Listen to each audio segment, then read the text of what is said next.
여러분들께서 특별히 우리가 로마서를 하는데 로마서가 이제 굳이 표현하면 성경의 꽃이다 이렇게 많이 얘기합니다. 그래서 핵심적인 교리들이 많이 있는데 여러분들 교황이 우리가 로마서를 하니까 여러분들 전에 제가 카톡에 잠깐 남겼는데 로마서 한번 쭉 읽어보시고요. 한 번은 읽어보시고 그리고 여러분들 한번 집중해서 한번 들어보시면 우리가 하나님에 대해서 저도 뭐 전체로 뭘 적어놨는지 저도 다 기억은 못하지만 우리가 복음에 대해서 또는 하나님에 대해서 하나님이 지으신 세상에 대해서 우리가 조금은 잘 알 수 있는 그래서 아주 가능한 자세하게 하나님께서 이렇게 설명을 하려고 합니다. 그래서 한자 한자 이렇게 뭐 볼 필요는 없으니까 그리고 없지만 그래도 우리가 그러니까 궁금한 것 알아야 되는 것들은 가능한 빼놓지 않고 좀 갈 예정입니다. 제가 하는 건 아니지만 할 것이니까 여러분들 좀 집중해서 그리고 마음을 가지고 아까 우리가 찬송을 했죠. 문들아 머리 들어라 영광이 문이 누구냐면 우리가 문입니다. 우리 문을 들으라는 거예요. 영광의 왕이 들어오시도록 우리가 문을 열으라는 겁니다. 그래서 여러분들 문을 여시고 마음의 문을 여시고 한번 잘 들으셨으면 좋겠습니다. 오늘은 죄에 대한 얘기요. 죄에 대한 얘기니까 특별히 오늘은 제가 한 건 아니고 이 사단의 정죄를 아주 제가 자세하게 이야기를 할 겁니다. 자, 18절부터 한번 읽어가 보겠습니다. 하나님의 진노가 불의한 행동으로 진리를 가로막는 사람의 온갖 불경건함과 불의함을 겨냥한 하늘로부터 나타났다 했습니다. 말은 좀 어렵게 했지만 하나님께서 진노를 쏟아 부으신다는 거예요. 누구의? 죄인들에게. 근데 여기는 정확히는 죄인들뿐이 아니고 죄인들이라면 사람을 가리키는 거죠. 죄인들뿐만 아니라 하나님께서 진노를 쏟아 부으시는 또 하나가 있습니다. 뭐냐면 마귀들이 사람들이 우리가 아는 대로 창세기에 이제 나온 대로 처음 범죄를 하게 된 이유가 마귀의 유혹이죠. 그러니까 범죄하게 된 겁니다. 또 로마서 7장에는 그런 얘기가 나오죠. 우리가 마음으로는 선행하기를 원하는데 우리 안에 내 안에 무언가 다른 것이 있어서 나를 사로잡아서 그 죄를 짓게 만든다라고 얘기합니다. 그러므로 내가 이제 깨달았느니 이것을 행하는 즉 죄를 짓는 것은 내가 아니라 내 안에 죄다라고 바울이 이야기를 합니다. 그래서 우리로 하여금 죄를 짓게 만드는 것이 누구냐? 마귀예요. 마귀. 죄는 마귀라고 했습니다. 그래서 하나님의 진노가 누구에게 오느냐? 이 죄를 짓게 만드는 마귀에게 오고 또 우리에게도 옵니다. 그래서 창세기에 비록 마귀의 유혹으로 말미암아서 뱀의 유혹으로 말미암아 아담이 범죄했지만 자신의 의지가 들어가 있습니다. 그래서 둘 모두에게 그러한 저주가 따르게 되었습니다. 그래서 모두에게 하나님의 진노가 임하게 되었다라는 얘기입니다. 이것은 지금도 여전히 그러하다는 얘기입니다. 그래서 이 땅이 또 사람들이 이와 같이 고통 가운데 살아가는 이유는 하나님의 진노가 우리에게 계속해서 임하기 때문이에요. 자, 19절 하나님을 알만한 일이 사람에게 환히 드러났습니다. 하나님께서 그것을 환히 드러내 주셨습니다. 이 세상 창조 때부터 하나님의 보이지 않는 속성 곧 그분의 영원하신 능력과 신성은 사람이 그 지으신 만물을 보고서 깨닫게 되어 있습니다. 그러므로 사람들은 핑계를 댈 수가 없습니다. 사람들은 하나님을 알면서도 하나님의 감사로 영화롭게 드리거나 감사를 드리기는커녕 오히려 생각이 허망해서 그들의 지각 없는 마음이 어두워졌습니다. 여러분들 이 구절을 보면서 이해가 안 되죠? 왜냐하면 우리가 볼 때 어느 누구도 또는 나도 우리가 자연을 보면서 경이롭다는 걸 알지만은 그것을 보고서 하나님이 계시는구나, 하나님이 예배를 드려야겠구나 이렇게 생각하는 사람이 있어요? 없죠? 없습니다. 그러면 이게 무엇을 얘기하는 것이냐? 하나님을 알만한 것이 우리는 아무리 자연을 봐도 자연이 참 위대하다 또는 경이롭다 참 놀랍다 하는 것을 생각은 하긴 하지만 간혹 우주를 연구하는 어떤 사람들이 또는 의사들이 그런 사람의 몸을 연구하다가 또는 우주를 연구하다가 그렇게 하나님을 찾았다는 그런 간증들을 듣기는 하죠. 그것은 특별한 예외적인 경우고 일반적으로는 우리가 자연을 보고서 자연의 놀라움은 알지만 그것을 통해서 하나님이 계시다. 그래서 우리가 하나님께 경배를 예배를 드려야 된다. 그분께 감사해야 된다라고 이렇게 생각하는 사람들은 없어요. 그럼 이건 뭘 말하는 거냐?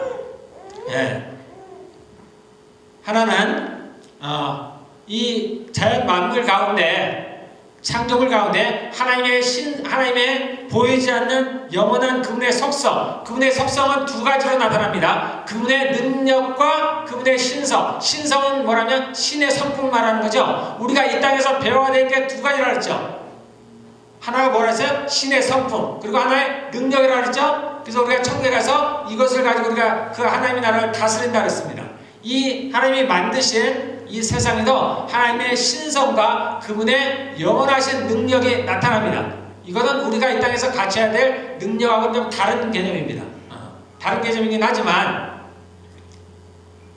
어쨌든 하나님이 만드신 창조물 안에는 그분의 능력과 그분의 성품이 나타나 있어요. 그래서 우리가 자연을 보면 어때요? 좋죠? 좋습니다. 우리가 하늘을 보거나 자연을 보면 평안함을 느끼죠. 그분의 성품이 나타나 있습니다. 그 자연과 우리가 우주를 보면 특별히 뭘 느껴요? 어떤 질서죠. 그 수많은 별들이 서로 부딪히지도 않고 어떤 질서를 느낍니다. 정말. 그 하나님의 성품을 알 수가 있습니다. 그런 성품이 나타나 있어요. 그런데 우리가 그것을 보고서 하나님이 계시다까지는 가지 않는 거예요. 그래서 이것은 뭘 말하냐면 지금의 우리를 말하는 건 아니고 아담 시대를 말하는 거예요. 아담 시대. 오래전에.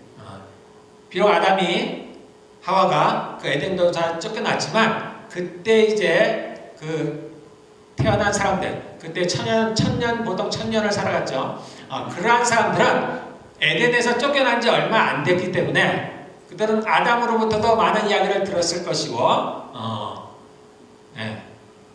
그런 것들 통해서 어쨌든 그때 사람들은 우리보다는 훨씬 더 그렇게 하나님을 알 수가 있었습니다. 그럼에도 불구하고 그들이 하나님께 감사하지 않았다라는 겁니다. 우리가 아는 대로 가인과 아벨도 있죠. 그들 하나님께 예배하고 하나님을 알았죠. 하나님께 제사를 드리기도 했었습니다. 그 당시에는 그랬습니다. 지금하고는 전혀 다른 시대입니다. 그래서 그때 그랬다라는 얘기입니다. 그래서 여기 보면 21절에 생각이 허망해지고 그 다음에 지각 없는 마음이 어두워졌다. 여기 생각과 마음이 있습니다. 우리 안에는 두 가지뿐이 없어요. 다른 거 없습니다. 생각과 마음이라는 거예요. 우리가 이것을 여러 가지로 설명을 하죠. 뭐 이성이니 뭐 기타 뭐 여러 가지 얘기를 하지만 딱 두 가지뿐이 없습니다. 생각과 마음이에요. 우리의 혼과 영은 생각과 마음 두 가지뿐이 없습니다. 이 생각이라는 것은 마음에, 즉 마음을 드러내는 또는 전달하는 통로가 되는 거예요. 그래서 생각과 마음에 대해서 얘기하는 거예요. 이것이 어떻게 변했다고요? 허망해졌다. 허망해졌다는 얘기는 뭐냐면은 생각들이 더러워졌다는 거예요. 그래서 여러분들이 자신을 보면 압니다. 여러분들이 생각하는 게 좋지 않죠? 죄로 인해서 타락해버렸다는 거예요. 우리의 생각이 타락해버렸다는 겁니다. 그래서 성경에는 그 생각하는 것이 항상 악할 뿐이다 얘기를 하는 거예요. 이 얘기를 하는 겁니다.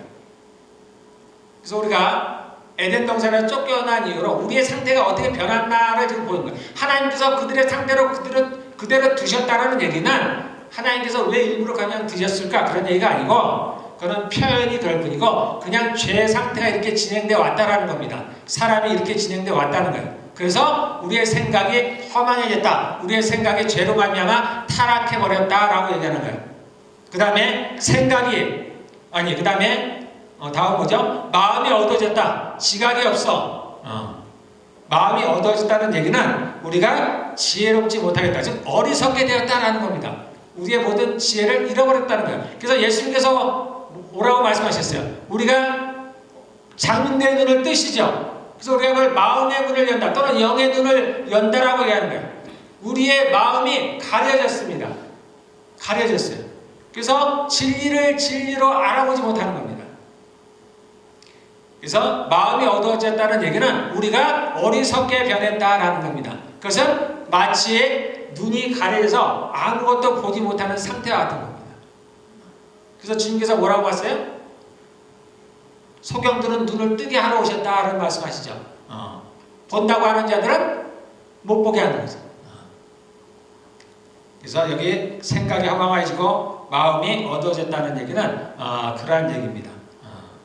우리가 지혜롭다고 세상 우리가 스스로는 생각하지만 우리 스스로는 사람을 만물의 영장이니 지혜롭게 얘기하지만 실은 우리는 어리석게 되었다. 선과 악을 구별하지 못하고 선악을 알지 못하고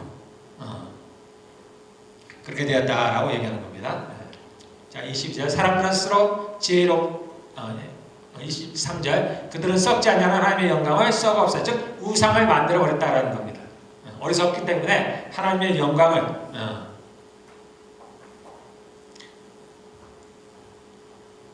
하나님을 섬기고 그분께 영광을 돌려야 되는데 오히려 생각이 허망해지고 우리의 마음이 우둔해 어리석게 변화로 말미암아서 피조물들을 우상을 섬기게 됐다라는 겁니다. 정작 영광을 받아야 될 그분에게 그 영광을 돌리지 못하고 우리가 잘못 행하고 있다라는 겁니다.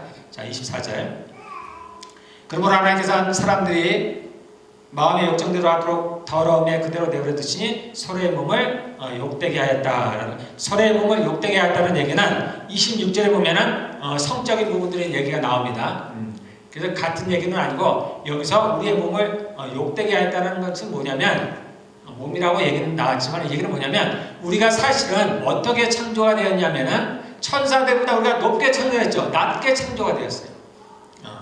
하나님의 형상을 닮아서 만들었기 때문에 아주 존귀한 죄로 창조가 되었습니다. 모든 이 땅의 피조물보다 우리가 다스리도록 했죠. 심지어 천사들보다도 우리가 더 낮게 창조가 되었어요.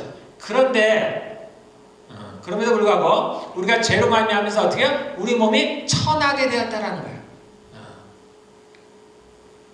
그래서 오히려 우리보다 낮은 동물들을 섬기고 피조물들을 섬기고 천사들을 섬기는 신이라고 하는 건 난 그러한 것들입니다. 우리가 높은 위치에 있음에도 그렇게 지어졌음에도 불구하고 우리가 죄로 말미암아서 우리보다 낮은 것들을 섬기는 자가 되었다는 거예요. 우리가 스스로 낮게 되었다는 거예요. 천하게 되었다는 겁니다. 욕되게 되었다는 얘기입니다. 자, 25절에 사람들은 하나님의 진리를 거짓으로 바꾸고 창조주 신의 폿 피조물을 숭배하고 같은 얘기입니다. 우상을 만들었다는 겁니다. 하나님을 알지 못하여서 어리석게 되어서 이 땅의 피조물들을 마치 신처럼 섬기게 되었다라는 얘기입니다. 자, 26절에 이런 까닭에 꼭 뭐 우상을 만들었기 때문에 그런 건 아니고요. 그냥 죄로 말미암아서 하나님께서는 사람들을 부끄러운 정욕에 내버려 두셨습니다. 여자들은 남자의 바른 관계를 바르지 못한 관계로 바꾸고 또한 남자들도 이와 같이 여자의 바른 관계를 버리고 서로 욕정에 불탔으며 남자가 남자와 더불어 부끄러운 짓을 하게 되었습니다. 그래서 그들은 그 잘못에 마땅한 대가를 스스로 받았습니다. 여기서 이제 궁금한 거죠. 도대체 무슨 대가를 받았을까? 이렇게 성적인 범죄를 지었는데 도대체 무슨 대가를 받았지? 우리가 어떤 결과로 우리가 어떤 지금 상태에 놓여 있을까? 자, 그 전에 26절과 27절 남자와 여자에 대해서 나오는데 다릅니다. 달라.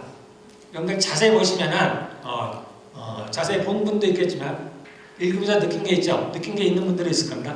여자는 봐요. 26절에 보면 여자들은 남자의 바른 관계를 바르지 못한 관계로 바꾸고 여자에 대해서는 이렇게 표현합니다. 자, 남자로 가볼까요? 남자들도 이와 같이 여자의 바른 관계를 버리고 서로 욕정에 붙었으며 남자가 남자와 더불어 부끄러운 짓을 하게 되었습니다. 그래서 남자는 바른 관계를 버리고 그 뒤에 그 결과를 어떻게 했다라는 게 구체적으로 나와 있죠. 남자와 남자 간에 동성을 하게 됐다는 거예요. 근데 여자는 안 나와 있어요. 단지 남자와의 바른 관계를 바르지 못한 관계로 바꿨다 이렇게 표현이 되었습니다. 그래서 남자와 여자는 다릅니다. 그럼 남자는 어떻게, 여자는 어떻게 했나? 남자는 남자와 남자가 동성애를 하게 됐어요. 여자는 그 이상을 뛰어넘었습니다. 그래서 여자는 여자와 더불어 동성애를 하고 또 동물들과 관계를 맺고 그리고 다른 육체를 쫓아갔습니다. 그것이 창세기에 나오는 뭐죠? 네피림 족속이기도 하고 그 다음에 아낙 족속이기도 하고 먼 날이 언제 될지 모르죠. 조만간 나타날 적 그리스도이기도 하고 그런 관계로 여자들은 세 가지 범죄를 저지르죠. 자, 그래서 그들은 그 잘못에 마땅한 대가를 받았습니다. 그러면 이러한 남자들이, 여자들이, 즉 사람들이 이러한 성적인 죄를 범함으로 말미암아서 어떤 대가를 받았을까? 우리는 모르죠. 대가를 받았습니다. 근데 우리는 그 대가를 받았는지도 몰라. 우리가 잃어버린 것이 있어요. 뭔지도 모르면서 잃어버렸어요. 그게 뭐냐면 부부관계에 하나님께 주신 기쁨과 즐거움이라고. 하나님께서 아담과 하와를 만드시고 부부를 맺고 근데 그 육체가 한 몸이 되잖아요. 오직 육체가 한 몸이 되는 관계는 부부 사이에만 되는 거예요. 그래서 부부 사이의 육체 관계, 즉 우리가 얘기하는 부부 관계를 가지고 말미암아서 하나님께서 그러한 관계 가운데 하나님께서 기쁨과 즐거움을 줬어요. 그래서 부부가 그거로 하나가 될 수가 있었어요. 지금도 마찬가지죠. 부부 관계가 좋은 사람들이 헤어지는 일은 거의 없습니다. 우리가 뭐 성격 탓이니 뭐 탓이니 막 얘기를 하지만 그 중에 가장 큰 것이 부부관계예요. 부부관계가 서로 원활하지 못해요. 만족하지 못해요. 대놓고 이야기하지는 못하죠. 그런 문제가 있어요. 그러나 이런 문제, 이것을 잃어버린다. 이러한 성적인 범죄로으로 말미암아 모든 사람, 이것은 모든 사람이 적용되는 거예요. 우리 지금 이 성경에 나온 게 옛날 얘기가 아니야. 지금도 이러한 범죄를 저지르고 있어요. 거의 모든 사람들이. 여러분 가운데도 있어요. 저도 그랬을 때.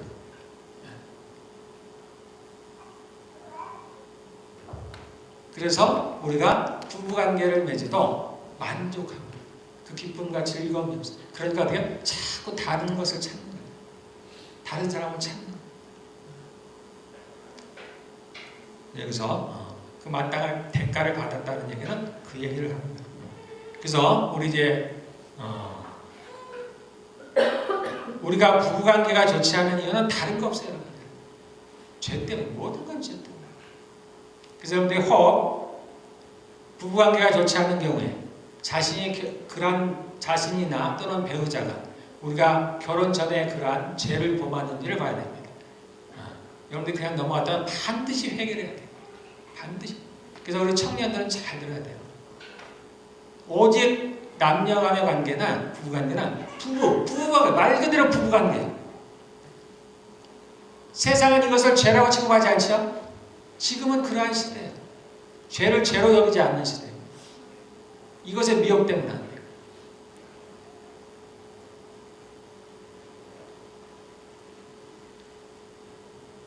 그래서 여러분들의 결혼 전에는 꼭 자기를 지켜야 돼요.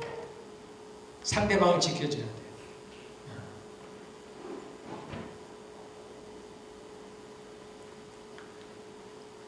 결혼한 사람들 중에서도 그런 것이 있었다면 반드시 하나님께 회개를 해야 돼요. 회개해야 됩니다. 구체적으로 하나님께 회개를 해야 돼요. 자, 그 다음에 27절, 28절 사람들이 하나님을 인정하기를 싫어함으로 하나님께서는 사람들을 타락한 마음자리에 내버려 두셔서 해서는 안 될 일을 하도록 놓아두셨습니다. 사람들은 온갖 불의와 안 될 일을 하도록 내버려 두셨다는 얘기가 29절부터 나오는 그러한 죄악들을 저지르게 되었다. 여러분들 여기 있는 죄악들을 한번 쫙 읽어보세요. 읽어보시면서 이것도 죄인가 하는 것들이 있어요. 이것도 죄입니다. 그 중에 제가 몇 가지를 보면은 수근거리는 자. 우리가 수근수근하죠. 수근수근한다는 자체가 뭐예요? 좋지 않은 얘기를 한다는 얘기죠. 불만을 한다든가 불평을 한다든가 누군가를 비난한다든가 안 좋은 거를 얘기한다든가 드러내놓고 하기에는 창피하죠. 드러낼 수 없는. 그러니까 뒤로 수근수근. 혼자 한다는 얘기가요. 사람들과 만나서 누군가를 만났을 때 뒤에서 이렇게 이야기를 한다는 죄입니다. 죄. 죄는 반드시 대가를 져요. 우리 여러분들 이런 것을 한 적이 있으면 또는 하고 있으면 멈춰야 됩니다. 멈추고 지나간 일에 대해서는 반드시 회개를 하고 돌이키셔야 돼요. 자, 그 다음에 자랑하는 자가 있습니다. 여기 자랑하는. 자랑하는 게 죄입니다. 오직 자랑은 누가라 해서 주님만 자랑하십니다. 자랑은 죄예요. 자랑은 죄. 그 무엇도 여기 예외가 없어요. 그 무엇도 성경에서 예외를 적어놓은 적이 없습니다. 적어놓은 게 없어요. 그러면 어떤 것도 자랑하면 안 되는 거예요. 내 자녀들 자랑하면 안 된다는 거예요. 내가 갖고 있는 능력들 자랑하면 안 돼요. 요즘은 자녀들 자랑하는 걸 아주 아무렇게 되잖아요. 그것이 마치 잘하는 것처럼 얘기합니다. 어떤 자랑도 죄악입니다. 자, 근데 우리가 이 자랑하다 그래서 이 자랑한다는 얘기는 교만이에요, 교만. 칭찬과 좀 연결을 시켜요. 우리가 그럼 다른 사람을 칭찬하면 안 되나? 됩니다. 칭찬하면 돼요. 칭찬하면 돼요. 왜 우리가 다른 사람을 나보다 낮게 여기라 그랬죠? 다른 사람을 높이라 그랬죠? 다른 사람을 존경하라 그랬죠? 그러니까 다른 사람이 잘했으면 잘했다고 칭찬하는 거예요. 그런데 이 칭찬이 올바라야 돼요. 우리가 가식적으로 칭찬하는 경우도 있죠. 또는 과장해서 칭찬하는 경우도 있죠. 뭔가 다른 거, 불순물이 섞인 것들이 있어요. 이것은 상대로 하여금 교만하게, 자랑하게 만드는 것은 아니지만 교만하도록 또는 자랑하도록 유혹을 하는 거예요. 그래서 다른 사람으로 하여금 죄를 짓도록 내가 유혹하고 있다라고 생각하시면 됩니다. 내 자녀에게, 특별히 자녀에게 이런 걸 잘 생각하셔야 됩니다. 부모 탓이에요. 어디서부터 그 아이를 높이고 그 아이가 스스로 자랑하게끔 하고 그 아이를 교만하게 만드는 그것에 대한 책임은 내가 집니다. 내가. 그 아이도 살면서 자신이 책임을 지지만 부모가 책임을 져. 그래서 부모가 잘 가르쳐야 돼요. 칭찬은 좋긴 해요. 우리가 이런 것이 믹스가 되면 안 돼요. 믹스. 어떤 불순물이 섞이면 안 돼요. 그냥 순수하게 하시는 거예요. 그러면 그것은 아이로 하여금 격려가 돼요. 잘할 수 있는 동기부여가 돼요. 뭐든지 진리는, 그러면 내가 진리라고 했죠? 선한 것은 반드시 선한 결과를 맺어요. 그러나 비진리는 반드시 안 좋은 결과를 맺습니다. 여러분들 지혜롭게 잘 분별을 하셔야 돼요. 자, 그 다음에 거기 보면 또 하나가 뭐가 있냐면 우매한 자라고 했어요. 우매한 자. 31절에 우매한 자. 그러면은 이게 뭘 좀 모르면 무지한 자. 잘 모르는 게 죄인가? 그럴 리가 없죠. 모르는 게 죄일 리가 없습니다. 모르는 것 자체로는 죄가 아닙니다.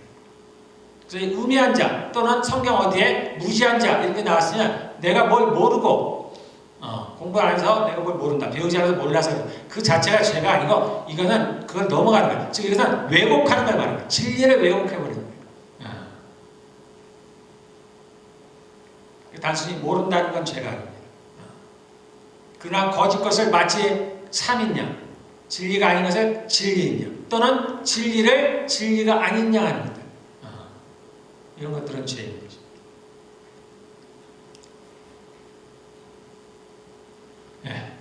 자, 우리가 여기까지 제가 한번 쭉 절별로 한번 봐갔고요. 자, 오늘은 여러분에게 제가 그 마귀의 사단의 정체를 한번 밝힐 예정입니다. 이거는 하나님께서 기뻐하시는 거예요. 하나님 좋아하시는 겁니다. 성경에 보면 뭘까 밝힌다는 게 많이 나오죠. 이게 누굴 밝히냐면 마귀들을 밝히는 거예요. 사단을 밝히는 거예요. 우리 안에 있는 마귀를 밝히는 거예요. 하나님의 말씀은 살았고 활력이 있어서 좌우에 나서는 어떤 것보다도 아니라 우리의 혼과 영, 이때 영이 악한 영이라고 그랬죠. 바울이 얘기한 죄, 그걸 말하는 거예요. 우리의 혼과 영을 찔러 쪼개며 및 관절과 골수, 관절과 골수라는 것은 골수라는 것은 피를 만드는 기관을 즉 생명을 의미하는 겁니다. 생명이 피에 있다 그랬어요. 그래서 골수는 생명을 말하는 거고, 그 다음에 관제라는 것은 제사를 드릴 때 우리가 뭐냐면 관절을, 각을 뜬다 그러죠. 각을 뜬다는 얘기가 관절을 자르는, 관절을 이걸 잘라서 제사를 드리는 거예요. 그래서 관절과 골수를 쪼갠다는 얘기가 죽어서 이렇게 제사를 드리는 거예요. 우리의 옛사람을 죽인다는 얘기예요.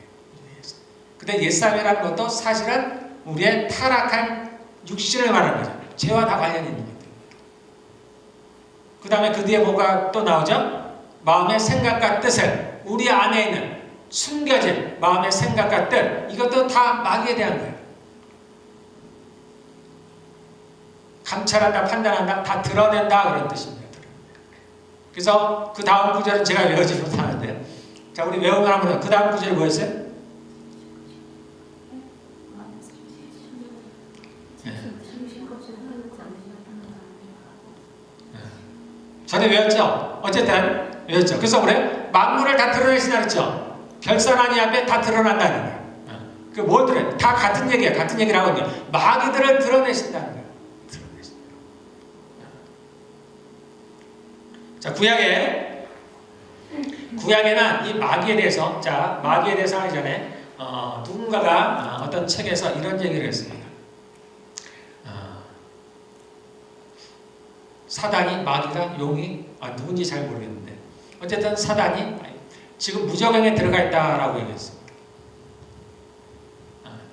조금 이제 성경에 관심이 있고 좀 아는 분들은 이 얘기를 들으면 조금 놀랄 수도 있어요. 왜냐하면 우리가 알기로 사단이 언제 잡혀요? 예수님이 재림하실 때, 그때 잡히죠. 그리고 그들이 그때 어디에요? 무저갱에 들어가죠. 거기에 갇혀 있다가 1000년이 지나서 잠시 노임을 받죠. 그리고 나서 전쟁이 일어나죠. 그리고 마지막 이제 그들이 잡혀서 우리가 얘기하는 불못에 들어가는 거죠. 그러면 마귀가 그때 잡히는데 지금 무저갱에 들어가 있다고? 제가 무지하게 혼란스러웠습니다. 도대체 뭘까? 그게 틀렸다고는 제가 얘기하기 참 어려운 누군가로부터 제가 얘기를 들었기 때문에 잘못된 걸 이야기할 사람이 아닌데, 야, 도대체 뭐가, 내가 모르는 뭐가 있나? 도대체 이해가 안 돼.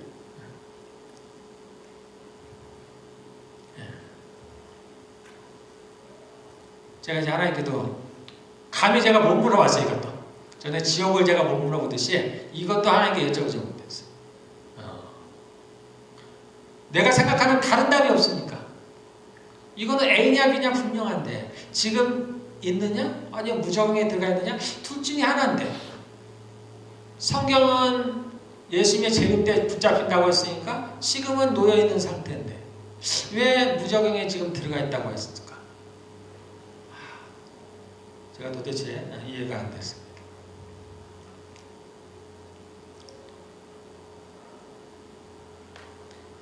이해가 안 됐는데, 자, 우리 저기 창세기, 우리 요한계시록 거기가 어디지? 우리 12장 9절 한번 볼까요? 자, 성경을 많이 찾을 거예요. 한번 보세요. 요한계시록 12장 9절. 요한계시록 12장은 우리가 많이 찾아봤죠.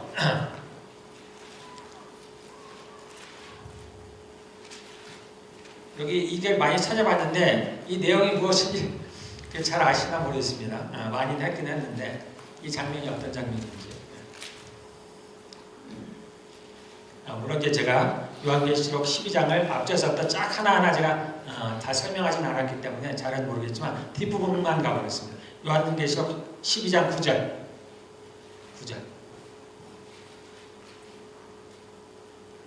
자, 제가 읽겠습니다. 그래서 그 큰 영, 곧 그 옛뱀은 땅으로 내쫓겼습니다. 그 큰 영은 악마라고도 하고, 악마 또는 마귀라고 해요. 같은 말입니다. 영어로는 데블이에요. 데블. 악마, 마귀, 데블.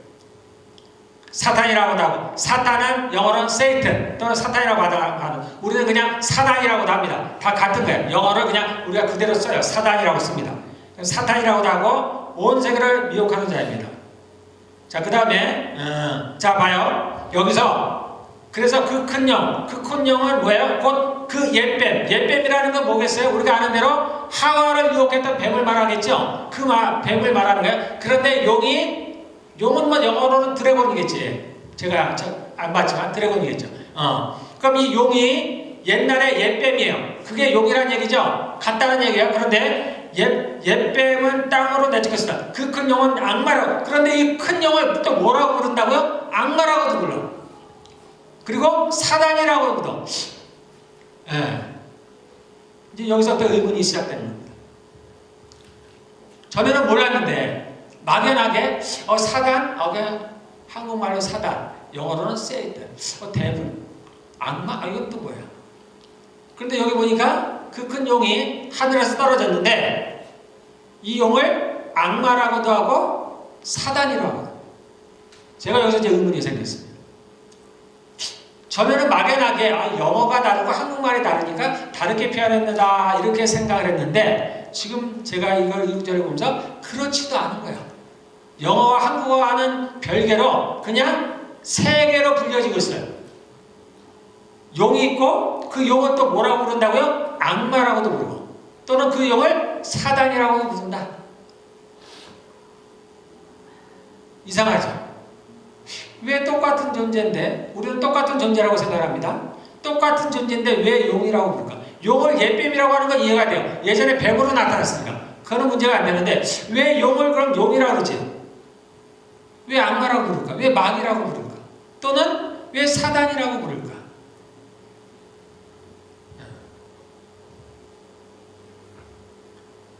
성경을 이제 여러분들 본 중에 어떤 구절이 있냐면 거기가 어딜까? 어디에 예언자 보면 그런 게 있어요. 예전에 있었는데 지금은 없고 장차 올 자라. 이러한 구절이 있습니다. 이게 여러분들 이 구절을 보면서 떠오르는 게 좀 있지 않아요? 뭐가 좀 비슷하다는 생각 안 듭니까? 예수님하고 비슷해요. 예수님이 전에는 있었잖아요. 지금은 안 계시고 장차 올 뿐이잖아요. 근데 마귀도 이렇게 표현해요. 예전에 있었는데 지금은 없어. 근데 장차 올 자예요. 이 사단은 기본적으로 뭘 하냐? 사단은 모조하는 자. 속이는 자가죠. 뭘서는 그냥 하나님처럼 되려고 하는 자.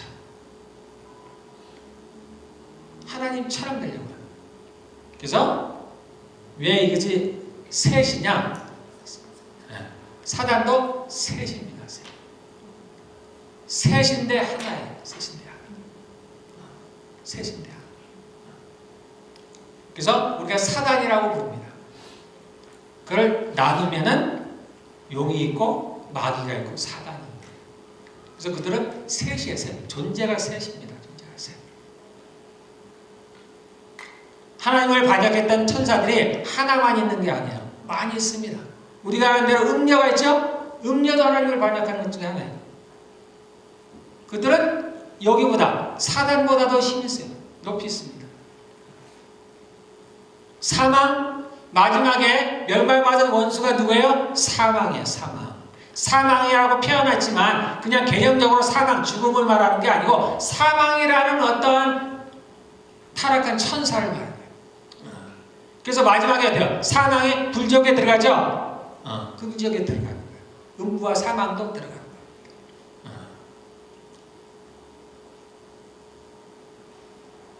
그래서 이제 사단은 이렇게 셋이 하나님의 삼위일체를 쫓아 사는 거예요. 그래서 셋이에요. 용이 있고 마귀가 있고 사단이 있습니다. 다 달라요. 다 다릅니다. 다르지만 또 그들은 하나예요. 그래서 그냥 사단이라고 부르는 거예요. 어느 때는 용이라고 부르고 정확하게 어떤 것을 나눠서 할 때는 나눠서 부릅니다. 제가 이런 정말 죄송합니다. 자, 우리가 근데 하나님이시지만은 우리가 어떤 부분에서 성령이라고 분명하게 얘기를 하죠. 이 마귀도 마찬가지입니다. 사단이라고 전체적으로 부르게 돼. 대표로 이들을 누구로 지칭하느냐? 사단이라고 지칭합니다. 이 셋 중에서 그럼 가장 우두머리격이 누구냐? 용이에요. 근데 이들을 가르쳐서 그냥 사단이라고 지칭합니다. 네, 사단이라고. 그러나 개별적으로 어떤 것들을 할 때 정확히 나타날 때는 분명하게 얘기를 합니다. 지금 이 12장에서 용에 대한 얘기가 나와요. 용. 그 중에 용에 대한 얘기예요. 용. 용이 우두머리게 얘기해요. 지금 이 12장은 뭐냐면 하늘에 있는 악한 영들이 쫓겨나는 거예요. 하늘에 전쟁이 난 다음에 이제 그 앞절서부터 제가 설명은 안 하겠습니다. 앞절부터 무슨 얘기가 나오면 예수님의 탄생에 대한 이야기예요. 어떤 여자가 있었는데 어떤 여자가 등에는 뭐예요? 해를 입고 발에는 달이 있고 그 다음에 머리에는 12명을 썼더라. 근데 그가 아기를 낳더라. 그걸 방해하려고 했는데 안 됐죠. 그래서 아기가 태어나서 어떻게 해요? 하늘로 올라가죠. 그런 얘기 있고 또 그 다음에 그 영이 그 남은 그 여자와 그 잡은 자손들과 싸우려고 하더라. 이게 뭐냐면 신약 얘기라 이제 예수님이 탄생과 그런 교회들이 탄생하는 이야기를 얘기를 하는 겁니다. 그리고 나서 전쟁 얘기가 나와요. 부활했죠? 예수님이 부활했어요. 그 다음에 비로소 하늘과 땅의 권세를 갖게 됩니다. 그러고 말미암아 이제 비로소 하나님께서 그 하늘에 있는 악한 영들과의 전쟁 비로소 쫓아내는 거예요. 비로소. 그래서 그들이 싸우면서 지니까 어떻게 해요? 쫓겨 나와요. 그래서 우리가 마태복음에 이런 구절이죠. 제자들이 70인이 밖에 나가서 막 전도를 해요. 돌아왔죠. 돌아오니까 예수님이 무슨 말씀하십니까? 그들이 뭐 어떻게 해요? 우리가 예수님의 이름만 내면 마귀들이 다 떠나갑니다. 그때 예수님이 뭐라고 말씀하세요? 내가 하늘에서 사단이 번개처럼 떨어지는 것을 보았다. 이게 그 장면을 얘기하는 거예요. 지금 그때 떨어졌다는 얘기가 아니고 이제 예수님이 죽으시고 부활하면 하늘에서 전쟁이 와서 그때 땅으로 쫓겨나요. 그거를 주님께서 미리 말씀해 주시는 거예요. 보았다고 얘기를 하는 겁니다. 그런 장면들. 지금 이게 그 장면이에요. 그 장면. 그래서 이제 하늘에 이제 전쟁이 있죠. 전쟁이 있으면서 그들이 이제 졌지요, 당연히. 그러니까 그들이 이제 하늘에서 쫓겨 내려오는 거예요. 지금 여기 12장에 그러한 이야기입니다. 그래서 여기서 이 사단의 학원 정체는 사실은 셋이다. 셋인데 하나다. 그래서 용이라고도 하고 마귀라고도 하고 마귀, 악마 이거는 번역 똑같은 거예요. 마귀라고도 하고 사단이라고도 한다는 거예요. 자, 구약에는 이 마귀에 대한 사단에 대한 게 많이 나오지 않습니다. 왜냐하면 아직은 주님이 드러내시지 않았어요. 왜냐하면 권세를 아직은 갖지 않으셨으니까. 그래서 구약에는 잠깐 나와요. 어디서 나오냐면 창세기 3장에 나오죠. 하와를 유혹하는 장면에 나오죠. 하와를 유혹하는 장면. 그 옛뱀이라고도 하고 그 옛뱀이 누구였어요? 용이에요. 용이 그 셋 중에서 용이 하와를 유혹하는 겁니다. 그게 창세기 3장에 있는 그때 누구라고? 용이. 그래서 용이라고 용이 옛뱀이라고도 하는 거예요. 자, 그리고 그 다음에 이제 어디서 나오면 욥에서 나오죠. 욥에 보면은 사단에 대한 이야기가 나오죠. 그래서 하나님의 아들들이 있는데 그 중에 마귀도 사단도 있어요. 왜냐하면 이때는 아직 전쟁이 안 일어났죠. 전쟁은 예수님이 죽으시고 부활하신 다음에 일어나는 거예요. 그래서 이때는 사단도 하늘에 있는 거예요. 그런데 어떻게 같이 일하느냐? 이상할 것이 없어요. 지금도요, 죄를 아무리 지어도 판결을 받기까지는 다 활동을 합니다. 우리 대통령들 많이 감옥에 가는데 감옥에 갔기 전까지는 자기 할 일 다 해요. 자기 활동 그대로 합니다. 자신의 직책이 있는 사람은 자기 직책을 그대로 다 해요. 판결이 나기 전까지 그러는 거예요. 이때는 마귀는 아직 심판을 받지 않았어요. 예수님께서 십자가에 달려 돌아가시기 전에 주님이 뭐라고 말씀하세요? 마귀가 심판을 받았다 얘기하죠. 그때 심판을 받아요. 지금은 아니에요. 그러니까 하나님의 아들들, 즉 천사들 있는 데서 마귀도 끼는 거예요. 같이 껴있어요. 그때 잠깐 나옵니다. 자, 그 다음에 이제 예수님께서 비로소 오셔서 이제 마귀들을 드러내시기 시작합니다. 그 첫 번째가 뭐냐면은 광야 시험이에요. 광야 시험. 이 광야에서 예수님께서 시험을 받으시죠. 누구한테냐면 사단에게 시험을 받으십니다.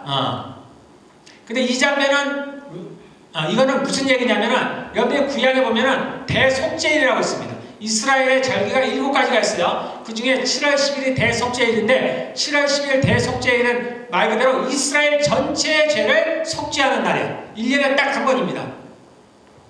성전은 마당도 있지만 우리가 성소라는 것이 있죠. 성소가 반으로 갈려져 있습니다. 그래서 첫 번째 들어가는 문이 있고 두 번째 들어가는 문이 있어요. 그래서 첫 번째 문을 들어갔을 때 그 공간을 뭐라고 하냐면 성소라고 합니다. 홀리 스피릿이에요. 그 다음에 그 두 번째 문을, 그 성소라는 것을 지나서 휘장이 있습니다. 그 휘장이 있어요. 그래서 휘장을 열고 들어가면 그 안에 뭐가 있냐면 하나님의 법궤가 있습니다. 이 법궤가 있는 이 장소를 뭐라고 하냐면 지성소다 그렇게 얘기합니다. 지성소라는 말은 지극히 거룩한 장소다. most holy라는 most holy place. 이 지성소에는 언제 들어가냐? 이 성소에는 제사장들이 항상 매일 가요. 매일. 거기서 향도 피우고 떡도 진설해 놓고 거기 세 가지가 있죠. 등불과 떡과 향이 있잖아요. 그래서 매일 가서 해야 되는 거예요. 매일. 제사장들. 그런데 이 지성소만큼은 언제 들어가냐? 1년에 딱 한 번 들어가요. 여기는 하나님의 법궤가 있는 것, 즉 하나님의 임재가 있는 곳이에요. 그래서 죄인들이 여기 들어가면 죽습니다. 죽어요. 그래서 여기는 평소에는 안 들어가요. 그러나 1년에 딱 한 번 7월 10일 날 들어가요. 근데 이때 들어갈 때는 어떻게 해요? 대제사장에 들어가는데 대제사장에 들어가면 죽죠. 그러니까 처음에 뭘 부탁하냐면 자신을 속죄하는 일을 합니다. 자신을 해서 양과 소를 잡아요. 그건 자신을 위해서 잡는 거예요. 왜냐하면 자신이 죽지 않으려고. 그리고 이제 이스라엘 전체의 죄를 대속하기 위해서 잡는 게 있습니다. 그게 뭘 잡냐면 그때는 염소를 잡아요. 염소. 그런데 이때 염소를 한 마리가 아니고 두 마리. 그래서 두 마리의 염소를 준비해요. 그리고 여기 이때 제비를 뽑아요. 그래서 하나는 누구를 위해서? 하나는 여호와를 위해서. 하나님에게 제사 드릴 거예요. 속죄제로. 이스라엘 전체의 죄를 위해서 제사를 드릴 염소가 있습니다. 또 하나의 염소가 있어요. 이 염소는 누구를 위해서? 아사셀을 위해서. 아사셀은 무엇이냐라는 것은 명확하게 나오지가 않지만 보통 아사셀은 그냥 사단이라고 얘기합니다. 그래서 이 여호와를 위하여로 제비 뽑히는 염소는 거기서 죽죠. 그래서 그 피를 가지고 이제 대제사장이 지성소로 들어가는 겁니다. 그러면 이 아사셀을 위한 염소는 어떻게 하냐면 살립니다. 죽지 않아요. 이것을 데리고 어떻게 하냐면 어디로 가냐면 광야, 사막으로 가요. 그래서 사막 광야에다 아무도 없는 곳에다 그냥 내버려둬요. 그러면 이 염소가 갈피를 몰라고 사막에서 지냅니다. 그래서 누구한테 죽어요? 동물들에게 잡혀먹는 거예요. 죽임을 당합니다. 그래서 이 사단은 사막에 있다라고 사람이 생각을 합니다. 사막에. 그래서 이 염소를 사막으로 보내는 거예요. 그런데 사막으로 이 염소에게 왜 보내는 거예요? 왜 저를 위해서 제사를? 아니 저를 위해서 제사를 드리는 얘기 아니에요. 마귀에서 왜 제사를 드려요? 그럴 리가 없어요. 그러면 왜 보내는 거예요? 그 전에 하는 게 있습니다. 모든 제사를 드릴 때는 그 동물들에게 뭘 하냐면 안수를 해요. 안수한다는 얘기가 뭐냐면은 뭐 동물들은 왜 죽어요? 우리의 죄 때문에 죽는 거예요. 그래서 대제사장이 염소에 여호와를 위한 염소에 안수를 한다는 얘기는 이스라엘의 모든 죄악을 이 염소에게 떠넘기는 거예요. 그 다음에 이 아사셀을 위한 염소에게도 같이 안수를 합니다. 즉 모든 이스라엘의 범죄는 이 염소에게 돼요. 염소가 둘이지만 사실은 하나예요. 하나. 그래서 하나는 아사셀에게 마귀한테 보내는 거예요. 왜 보내는 거예요? 이스라엘의 모든 죄악을 이 염소에게 전가시켜서 이 염소가 이스라엘의 모든 죄악을 짊어졌어 라고 보여주는 거예요. 왜 보여주는 거예요? 더 이상 참소하지 마라. 더 이상 이스라엘 백성들을 고발하지 마. 사단은 무슨 자냐? 참소하는 자입니다. 참소하는 자. 고발하는 자.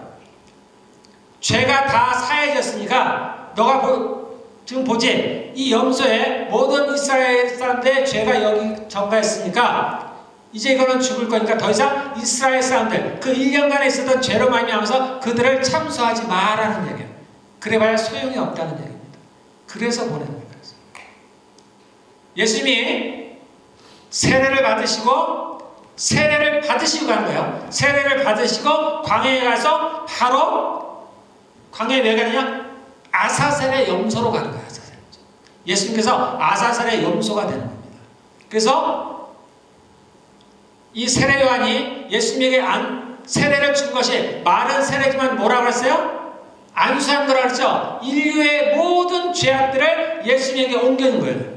그러니까 예수님이 그 염소가 돼서, 아사셀의 염소가 돼서 그 모든 죄악들을 짊어지고 누구한테 나아가는 거예요? 사단한테 나아가는 거예요.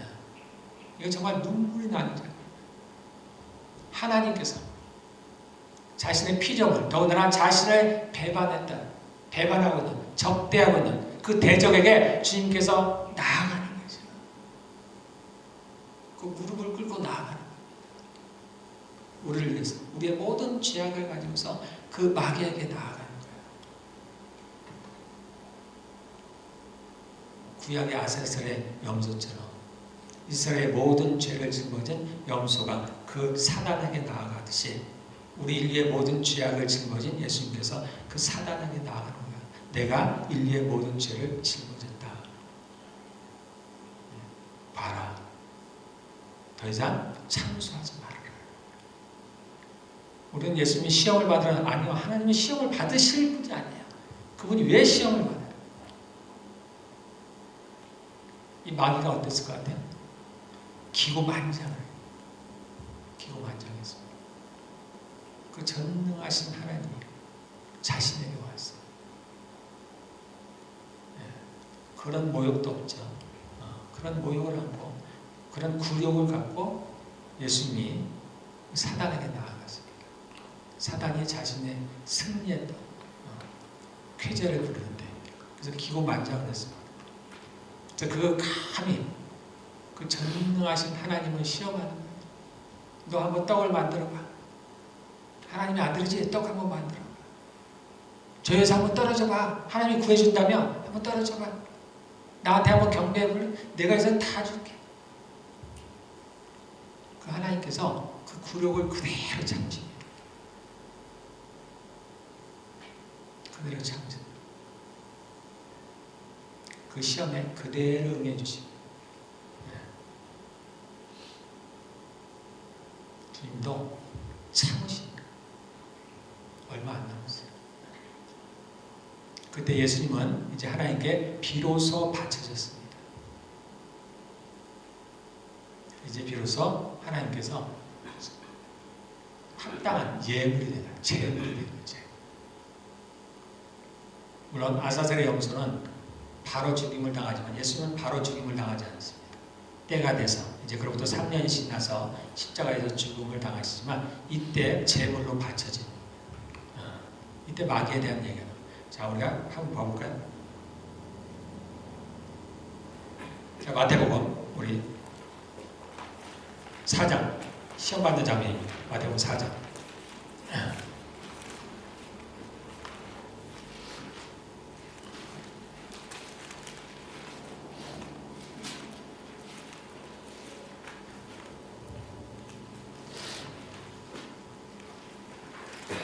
4장 3절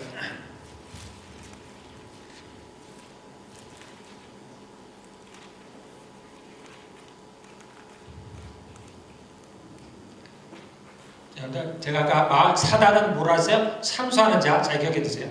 우리를 참수하는 자는 사단이에요. 근데 여기 보세요. 4장 3절에 2절부터 자 1절부터 볼까요? 그 즈음에 예수님께서 성령에 이끌려 광야로 가서 악마에게 시험을 자 악마라고 나오죠? 악마라고 해서 마귀라고 했어요. 사단이라고 나오지 않습니다. 악마에게 시험을 받으셨다. 예수님께서 밤낮 40일 금식하시니 시작하셨다. 그런데 시험하는 자가 와서 시험하는 자가 나왔죠? 이 마귀는 시험하는 자입니다. 우리를 유혹하는 자. 아까 사단은 뭐라고 했어요? 우리가 죄를 지었을 때 참수하는 자. 이 마귀는 뭐예요? 우리로 죄를 짓게 유혹하는 자. 참수하는 자. 시험하는 자. 유혹하는 자. 자, 그 다음에 시험하는 자가 와서 예수님께 말했다. 내가 쭉 나오죠. 자, 그 다음에 마지막에 보면은 10절에 봐봐요. 10절에. 그때 예수님께서 그에게 말씀하기를 사단아 물러가라 했어요. 앞에는 쭉 악마라고 나오죠. 근데 뒤에는 사단이라고 나오죠. 사단. 이들을 대표하는 이름으로 사단이에요. 사단. 이 사단만 있는 것도 아니고 악마만 있는 것도 같이 있는 거예요. 여기 뭐가 하나 빠져있냐? 용이 빠져있습니다. 아니요. 용이 빠져있는 게 아니고 어쨌든 그래서 이 마귀는, 즉 악마라고 하는 마귀는 시험하는 자예요. 유혹하는 자. 그래서 우리 안에 누가 들어왔다 했어요? 우리 안에 들어온 자들이 누구냐면 이 마귀와 그 졸개들 말하는 거예요. 마귀에게 속한 자가 우리 안에 들어왔어요. 그래서 우리를 늘 죄를 짓도록 시험하는 자, 유혹하는 자.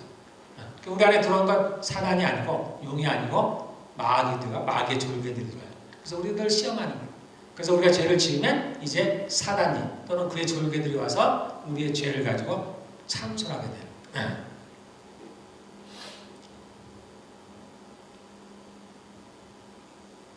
자, 예수님께서 십자가에 죽으시기 전에 그 다음에 또 무슨 얘기냐? 이제 마귀에 대해서 말하는 장면이 나옵니다. 사단에서 심판을 받았다. 그래서 이제 예수님이 십자가에 죽으시고 말하면 마귀가 사단이 심판을 받았죠. 심판을 받았다는 얘기는, 심판은 물론 예수님이 나중에 훨씬 뒤에 이제 모든 것을 심판할 때가 있죠.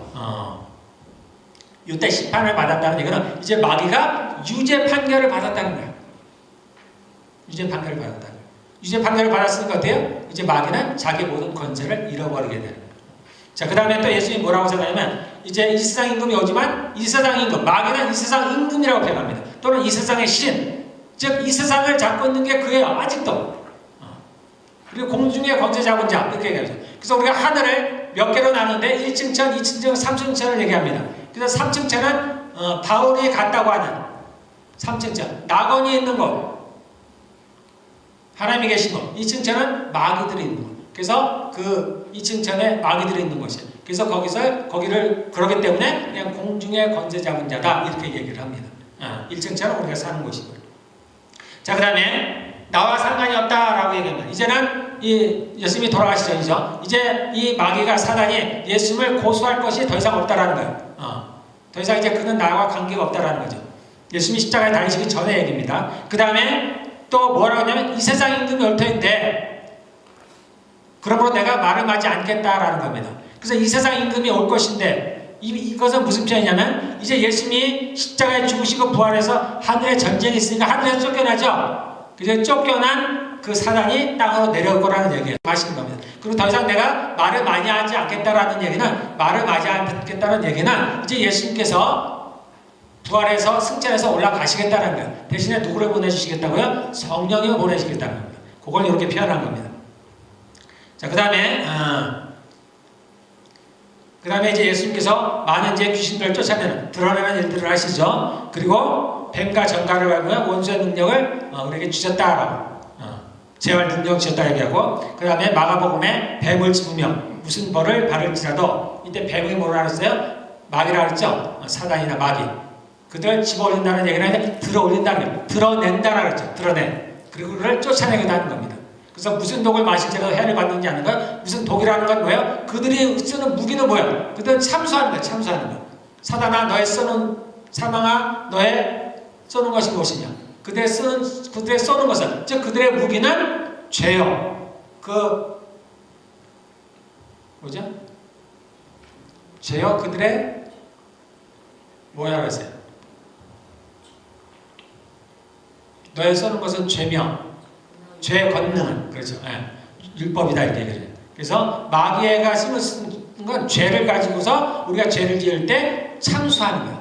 이게 이들이 독이래, 돌. 그런데 이제 예수님 십자가에서 우리의 모든 죄악들을 짊어지셨죠. 그래서 이 독이 더 이상 우리에게 아무런 효과를 내지 못했다라는 겁니다.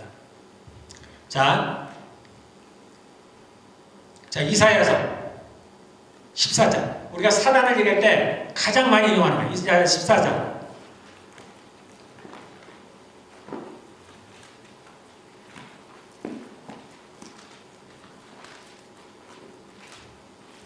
자, 이사야 14장 12절.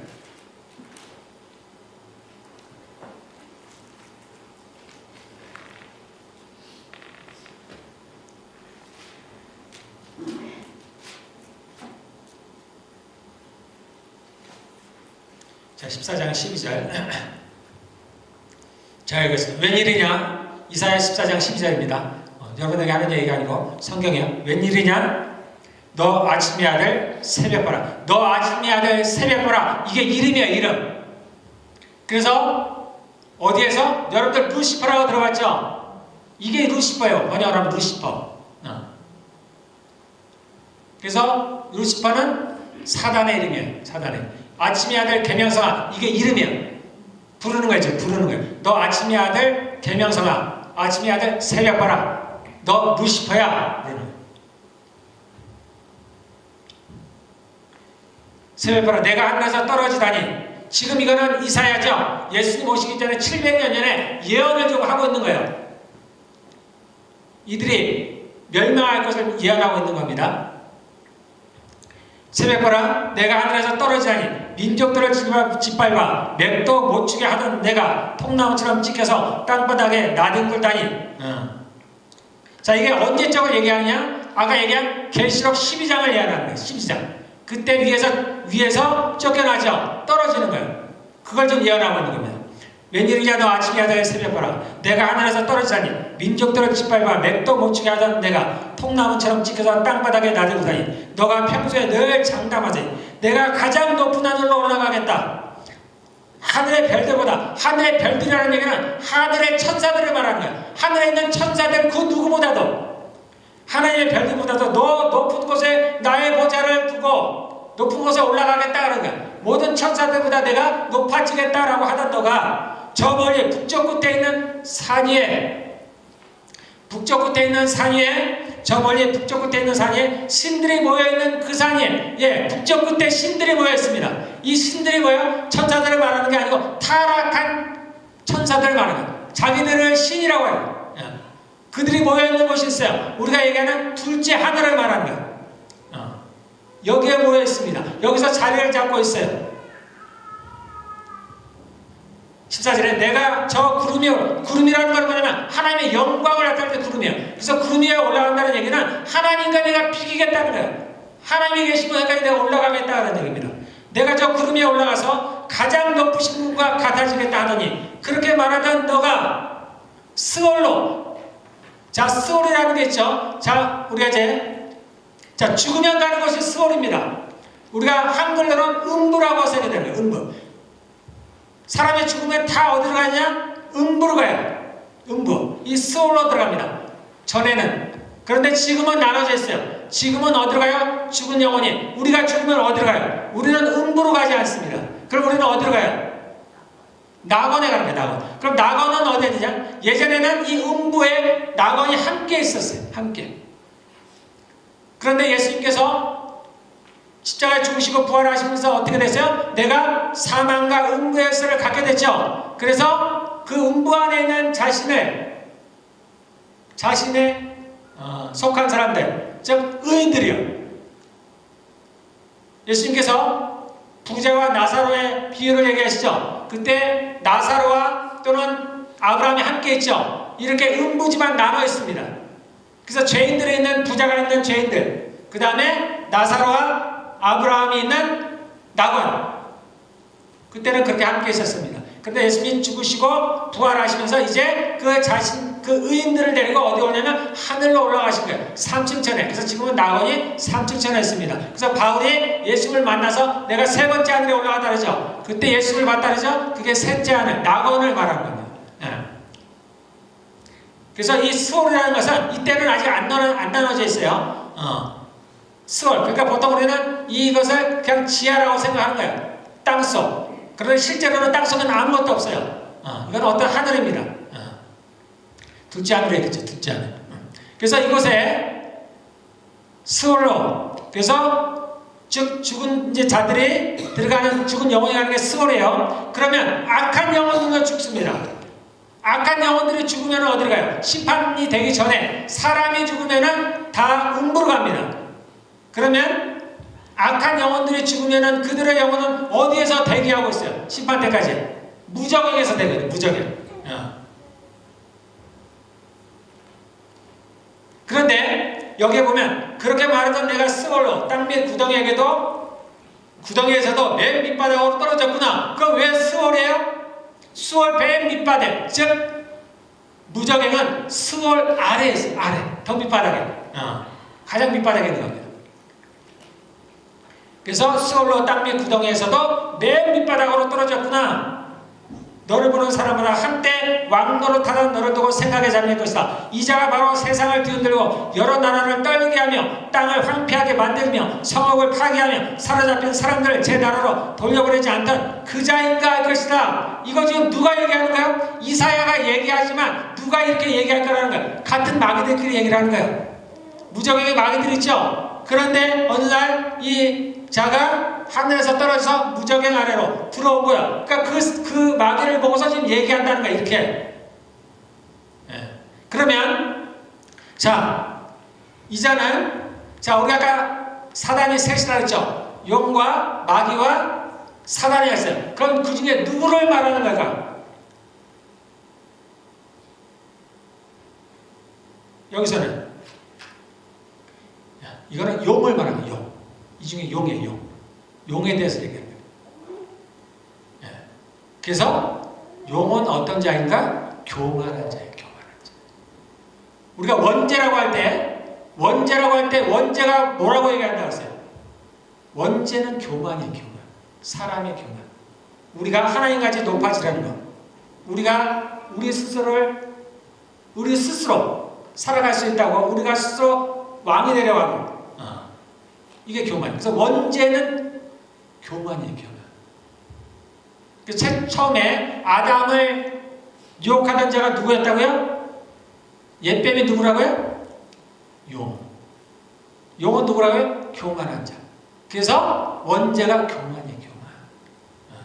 그래서 우리가 다 교만한 거예요. 교만. 그래서 이거는 누구를 얘기하냐면 용에 대한 얘기예요. 용이 그러니까 이거는 어떠냐면 12장에 하늘에서 떨어지면서 거기서 쫓겨나면서 용은 무적행에 들어가요. 지금 용은 무적행에 들어가요. 그럼 이 땅에서 지금 활동하고 있는 건 누구라고요? 마귀와 사단은 아직 활동하고 있는 거예요. 이 용이 나중에 놓일 때가 옵니다. 계시록을 보면. 그래서 이 용이 누구를 만드느냐면 적그리스도를 만들어야 돼요. 그래서 전에 있다가 지금은 없지만 장차 올 자. 용이에요. 성경에 보면은 이것을 막는 누군가가 있어서, 막는 힘이 있어서 못 나오겠다. 막는 힘이 누구야? 성령님. 성령님께서 그를 못 나오게 막고 계십니다. 그래서 지금 이거는 용에 대한 이야기다. 사단 중에서 특별히 용에 대한 이야기다. 자, 에스겔서 28장 한번 봅시다.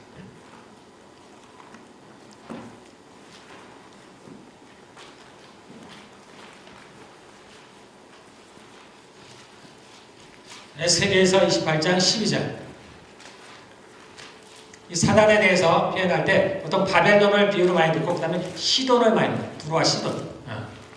아까는 바벨론에 대해서 이제 비유를 듣고, 그러니까 용에 대한 이야기입니다.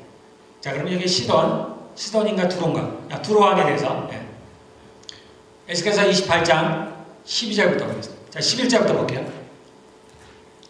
자, 구약성경 1378페이지에 대략 10절. 주님께서 나에게 말씀하셨다. 에스겔에게 말하는 얘기입니다. 사람아, 너는 두로 왕을 두고 애가를 불러라. 너는 그에게 전하여라. 그래서 이거는 두로 왕에게 하는 얘기도 하고, 두로 왕을 빗대어서 누군가, 이 사단 중에 누군가에게 얘기하는 겁니다. 나 주 하나님이 말한다. 너는 정교하게 만든 도장이었다. 아름답게 만들어졌다는 거예요.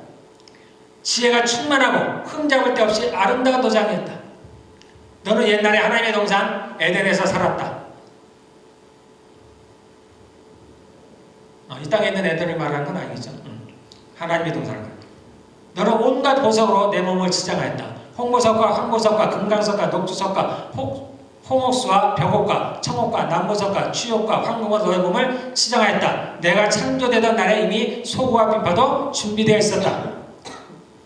나는 그룹을 보내어, 그룹은 천사 중에 어떤 종류입니다. 나는 그룹을 보내어 너를 지키게 하였다. 너는 하나님의 거룩한 산에 살면서 불타는 돌들 사이에 드나들었다. 그런 불타는 돌들이 있는 동산에서 살았다는 얘기입니다. 15절. 너는 창조된 날부터 모든 행실이 완전하였다. 그런데 마침내 너에게서 죄악이 드러났다. 너는 16절. 물건을 사고 파는 일이 커지고, 이 사단이 이 일을 했던 사람입니다. 천국에서 물건을 사고 팔고 이런 일들을 했던 자예요. 물건을 사고 파는 일이 커지고 바빠지면서 너는 폭력과 사기를 서슴지 않았다. 그래서 내가 너를 더럽게 여겨 하나님의 거룩한 산에서 쫓아냈다. 너를 지키는 그룹이 너를 불타는 돌들 사이에서 추방시켰다. 하나님께서 쫓아냈다는 거야. 너는 너의 미모를 자랑하다가 마음이 교만해졌고, 왜냐하면 아름답게 빚어졌습니다.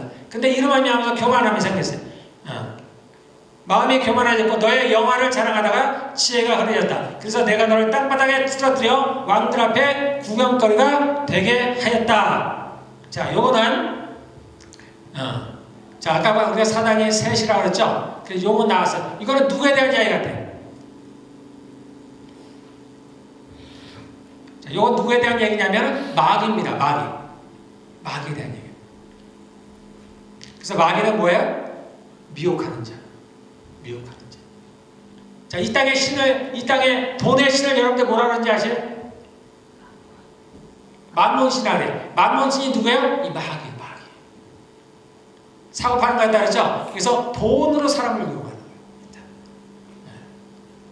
그래서 이 땅에서 사람들을 돈으로 유혹하는 자는 마귀예요. 그래서 우리 안에 들어오는 게 누구야? 마귀. 그래서 우리가 늘 돈의 유혹을 받는 거예요. 이러한 것들.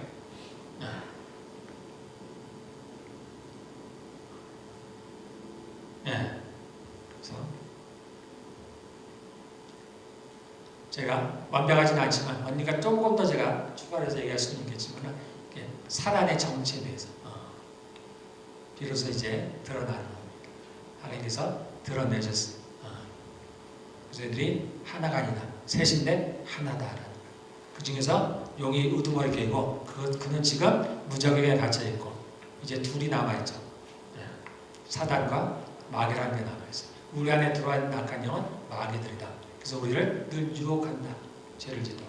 우리가 죄를 지으면 이제 사단과 또는 그의 졸개들이 우리의 죄를 가지고 하나님께 참소를 한다. 이 외에도 악한 영들은 많이 있습니다. 우리가 아는 대로 음녀도 있고 거짓 선지자도 있고 짐승이라는 것도 있고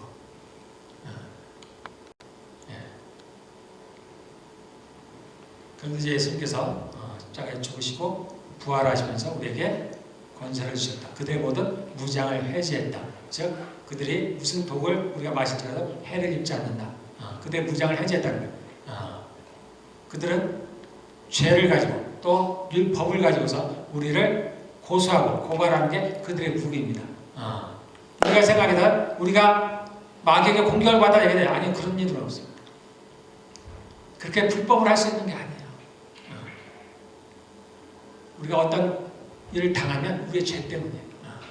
무기가 뭐냐? 죄라는 거지. 무엇으로? 죄사슬 사망이라는 율법을 가지고 우리를 정죄하는 겁니다. 그걸 가지고 우리를 고소하는 거예요. 그래서 우리가 유일하게 이길 수 있는 방법은 뭐예요? 죄와 싸우는 거예요. 우리가 이 땅에서 마귀들과 싸운다. 영적인 싸움을 싸운다. 그러면 마귀를 내쫓는다. 그런 것도 있죠. 그러니까 이것은 약간 별개예요. 별개. 마귀들과 싸운다는 얘기는 영적인 싸운다는 얘기는 다른 거 아닙니다. 죄와 싸우는 거예요. 죄와. 그래서 어떻게 피 흘리기까지 싸우는 거예요. 그런데 우리의 육신이 약하죠. 그러니까 죄를 지을 수가 있어요. 그래서 주님께서 한 길을 만들어 놓으셨어요. 그것이 뭐냐면 회개할 수 있는 것을 만들어 놓으셨어요. 그러니까 여러분들 죄를 지으면 아니 죄를 지었구나 이렇게 넘어가면 안 돼요. 마귀는 절대 봐주는 일이 없습니다. 빨리 그것을 해결을 하셔야 돼요. 빨리 내가 하나님께 죄를 회개해야 돼요. 그래서 언제요? 해가 지기 전에 하라고 그러죠. 그래서 근데 하루에 한 번은 잠이 들기 전에 여러분들 꼭 오늘 하루 내가 생활한 걸 돌아봐야 돼요. 그래서 내가 죄를 지은 것이 있다면 반드시 회개를 해요. 그래야 마귀가 틈을 타지 못합니다. 그래야 우리 앞에 장애물을 놓지 못해요. 그러면은 그렇지 않으면은 우리의 장애물이 많아요. 가시각과 엉겅퀴와 수많은 장애. 왜 일들이 이렇게 안 풀리는 걸까? 왜 우리에게 이렇게 많은 질병들이 찾아오는 걸까? 왜 우리 자녀들에게 잘 안 될까? 왜 내 일이 풀리지 않는 걸까? 왜 나에게는 이렇게 어려움들이 닥치는 걸까? 다른 거 없습니다. 마귀가 넣는 장애물이 인생들. 치워야죠. 자꾸 치우는 방법도 아니에요. 치우려면 어떻게? 내가 그것을 끝까지 겪든지 그 대가를 치르면 되는 거야, 무조건. 그게 질병이면 질병을 끝까지 내가 앓든지, 내 사업이 망하는 거면 사업이 망할 때까지 내가 당하든지, 아니면 예수님이 대신 치르셨잖아요. 우리가 그걸 갖고 오면 돼요. 그래서 내가 회개를 하면은 해결이 되는 거예요. 마귀가 더 이상 할 수 없어요. 뭐 어떤 악의 독을 마신 자도 내게 해를 입히지 못한다. 예수님이 죄를 다 대신해서 이제 됐다. 아니라는 거예요. 이 땅은 그게 공존하는 세계예요. 공존. 죄와 사망의 법과 생명의 성령의 법이 동시에 공존하는 세계에 우리는 살고 있는 거예요. 여전히 예수님이 왕이시지만 여전히 이 사단도 이 땅에서 왕노릇을 하고 있는 세상. 지금 두 개의 나라가 지금 있는 거야. 이 땅에는. 왜 싸워요? 두 개의 나라가 있으니까 지금 싸우는 거야. 무시하면 어떻게 해요? 나만 당하는 거야. 나만 당하는 거야. 그래서 회개는 여러분들 정말 좋은 거예요. 좋은 거예요. 제가 그랬죠? 어렵게 할 것도 없다. 어렵게 할 것도 없어. 여러분들 그런 체험 있는 사람들은 있죠? 과거에 하나님께서 내게 임하셨던 어떤 체험들을 했던 사람들의 간증을 들으면 어떻게 해요? 그 죄악들이 피림처럼 싹 지나간다 그랬죠? 그 피림들을 왜 보여주겠어요? 그때 나의 입에서 뭐가 나간다 그랬어요? 다들 그 간증 속에서는 내가 잘못했습니다. 잘못했어. 화면이 지나갈 때마다 내 입에서 잘못했다는 얘기가 나온다 그랬죠? 그게 뭐예요? 회개하는 거예요. 그럼 왜 아무 의미도 없는 걸 주님께서 그렇게 하라고 하시겠어요? 의미가 있으니까 하라고 한 거 아니겠어요? 큰 의미가 있는 거예요. 그래서 여러분들 안에 있는 그런 죄악들을 찾아내셔야 돼요. 혹시 우리 조상 3, 4대까지 간다 그랬죠? 내가 모르는 부모들의 죄가 있나? 내 조부모의 죄가 있나? 나의 부모들이 무슨 죄를 지었나? 회개하셔야 돼요. 내가 대신 회개하면 돼요. 가까운 내 남편, 아내, 자녀들 뿐만 아니라 그것까지 가야 돼요. 내가 어렸을 때 내가 모르고 지은 죄가 있나? 이 땅도 마찬가지로 내가 모르고 죄 지었다고 그냥 넘어가지 않습니다. 사단이 그냥 놔둘 리가 없어요. 그럴 리가 없습니다. 영의 세계는 그렇지가 않아요. 모호한 게 없습니다. 아주 정확해. 그래서 우리가 죄를 지으면 이 죄는 반드시 나를 쫓아요. 그러니까 피할 수가 없어요. 그걸 해결하는 방법은 우리가 죄를 회개하는 겁니다. 드러내야 되죠. 그래서 내가 어렸을 때 내가 모르던 죄를 지었나? 회개해야 돼. 내가 아는 선까지. 모르면 모르는 대로 회개해. 혹시 내가 모르는 우리 부모님이 무슨 죄를 지었는지 모르겠습니다. 하나님 그 죄를 용서해 주십시오. 내가 모르면 모르는 대로 해결하면 되는 거예요. 그러면요 여러분들 앞에 장애물들이 사라진다니까요. 여러분들 삶이 형통해진다니까요. 믿으시기 바라겠습니다.